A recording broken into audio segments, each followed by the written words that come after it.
प्यारे बच्चों, सुप्रभात। आओ हिंदी व्याकरण और हिंदी भाषा सीखें कार्यक्रम में आप सबका हार्दिक स्वागत है।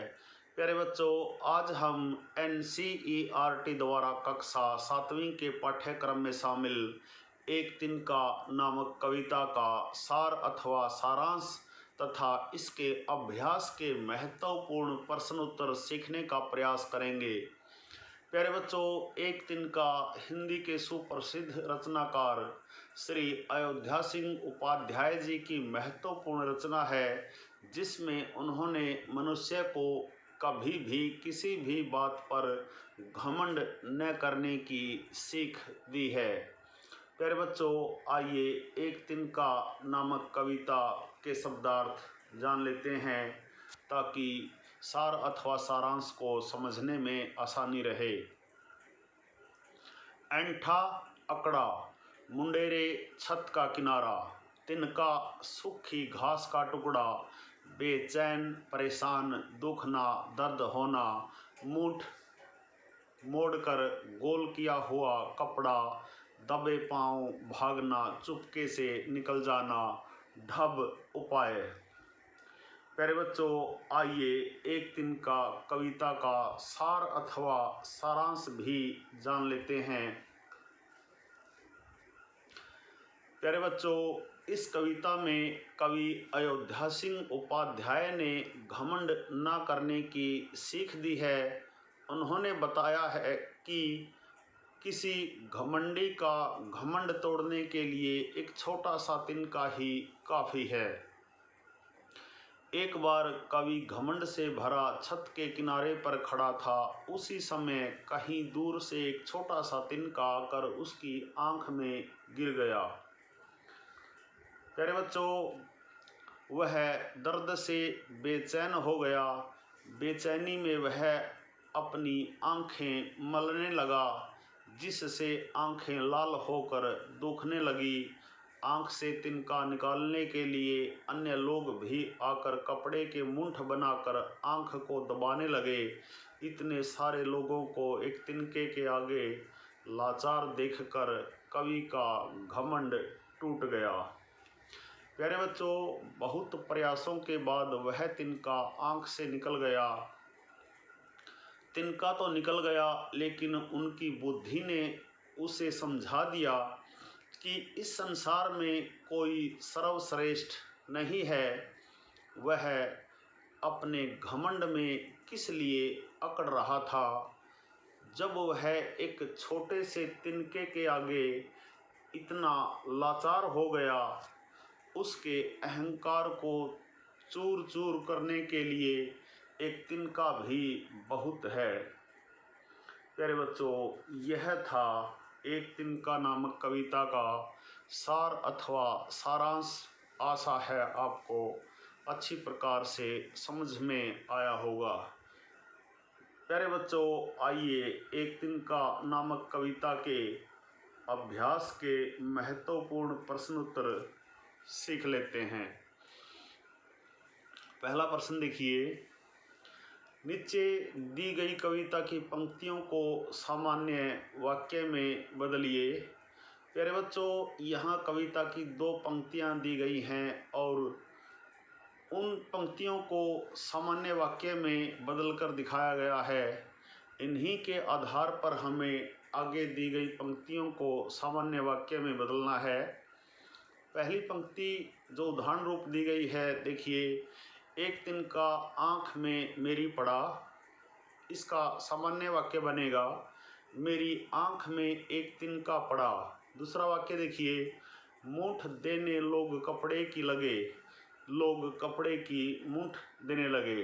प्यारे बच्चों, इन उदाहरणों के आधार पर आगे कविता की पंक्तियों को हमें सामान्य वाक्यों में बदलना है। आइए पंक्तियां देखते हैं और उनको सामान्य वाक्यों में बदलते हैं। पहली पंक्ति देखिए, एक दिन जब था मुंडेर पर खड़ा। प्यारे बच्चों, इसको यदि सामान्य वाक्य बनाना हो तो हम बनाएंगे, एक दिन जब मैं छत की मुंडेर पर खड़ा था।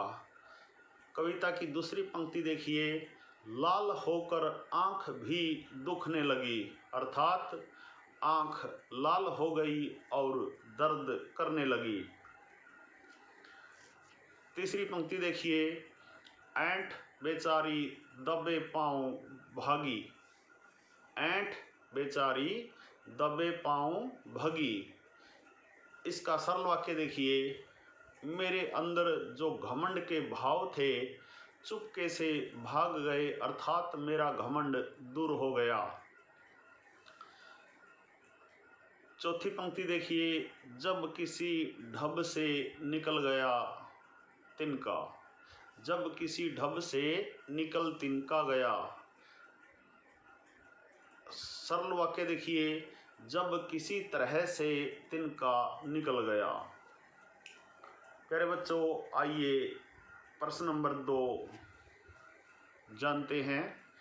एक तिनका कविता में किस घटना की चर्चा की गई है जिससे घमंड नहीं करने का संदेश मिलता है?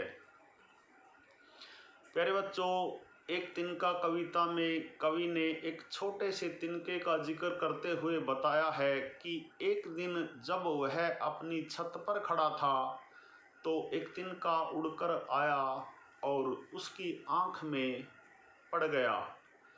कवि को अपनी शक्ति पर बहुत घमंड था। उसने बहुत प्रयास किया लेकिन तिनका नहीं निकला। जब लोगों के सहयोग से तिनका निकला तब कवि का घमंड दूर हो गया।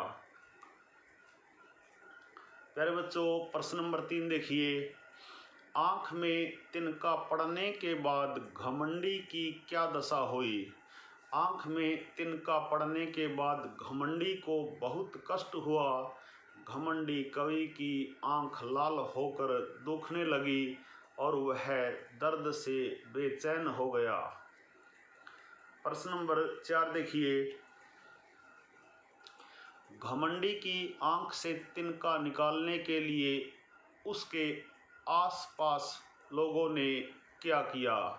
अर्थात घमंडी की आँख से तिनका निकालने के लिए उसके आसपास के लोगों ने क्या किया?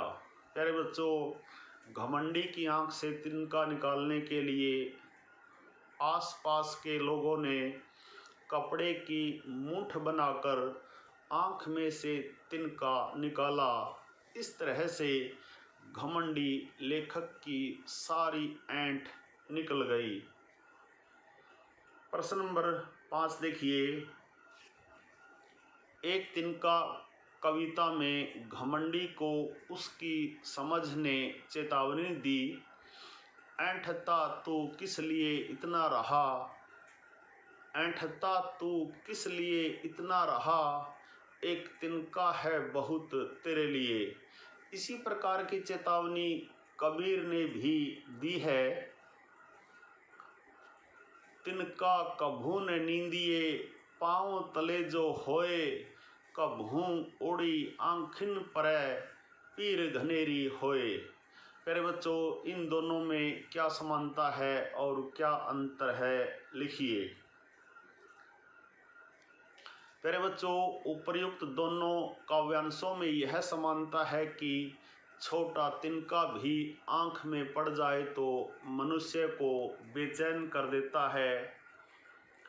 एक तिनका कविता में कवि ने बताया है कि छोटे से तिनके में मनुष्य का घमंड तोड़ने की शक्ति होती है, जबकि कबीर ने कहा है कि तिनके को कभी भी पाँव के नीचे मत दबाओ, क्या पता कब वह उड़कर आँख में पड़ जाए, अर्थात छोटा व्यक्ति भी कभी कभी नुकसान पहुंचा सकता है। प्यारे बच्चों, आइए एक तिनका कविता पर आधारित भाषा की बात भी जान लेते हैं। किसी ढब से निकलना का अर्थ है किसी ढंग से निकलना। यहाँ ढब का अर्थ है ढंग। ढब से जैसे कई वाक्यांशों से आप परिचित होंगे, जैसे धम से वाक्यांश है लेकिन ध्वनियों में समानता होने के कारण भी ढब से और धम से जैसे वाक्यांशों के प्रयोग में अंतर है, दम से, छप से इत्यादि का प्रयोग ध्वनि द्वारा क्रिया को सूचित करने के लिए किया जाता है। नीचे कुछ ध्वनि द्वारा क्रिया को सूचित करने वाले वाक्यांश और कुछ अधूरे वाक्यांश दिए गए हैं। उचित वाक्यांश चुनकर वाक्यों के खालिस्तान भरिए। प्यारे बच्चों, वाक्यांश देखिए।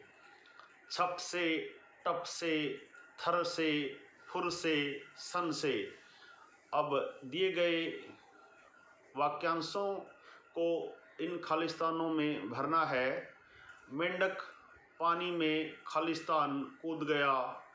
नल बंद होने के बाद पानी की एक बूंद खालिस्तान चू गई। शोर होते ही चिड़िया खालिस्तान उड़ी। ठंडी हवा खालिस्तान से गुजरी। मैं ठंड में खालिस्तान थर से कांप गया। प्यारे बच्चों, दिए गए खालिस्तानों में आप सही वाक्यांश चुनकर लिखिए। देखिए, मेंढक पानी में छप से कूद गया।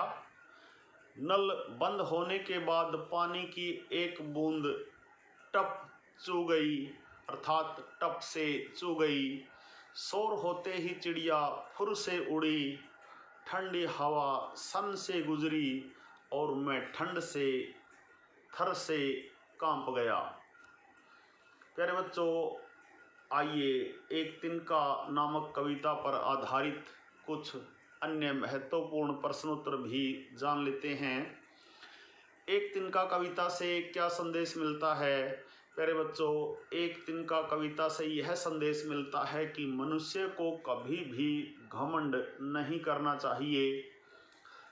अगला प्रश्न देखिए, एक तिनका कविता का उद्देश्य क्या है?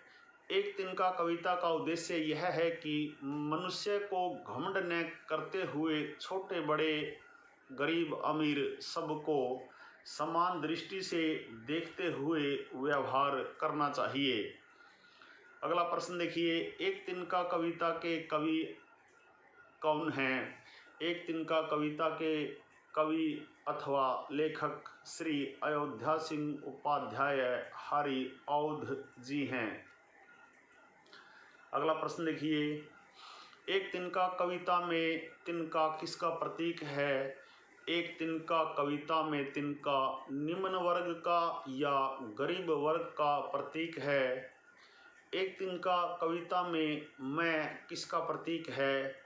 एक तिनका कविता में मैं अहंकार अर्थात कवि का प्रतीक है। एक तिनका कविता में कवि कहाँ खड़ा है? एक तिनका कविता में कवि अपने छत की मुंडेर पर या आंगन में खड़ा है। एक तिनका कविता में ऐंठ बेचारी दबे पाँव भगी शब्द का क्या अर्थ है? प्यारे बच्चों, एक तिनका कविता में ऐंठ बेचारी दबे पाँव भगी का अर्थ है घमंड चूर होना, घमंड दूर होना। प्यारे बच्चों, ढब शब्द का अर्थ बताइए। एक तिनका कविता में ढब शब्द का अर्थ उपाय या ढंग बताया गया है। अगला प्रश्न, एक तिनका कविता में कवि की समझ ने कवि को क्या चेतावनी दी?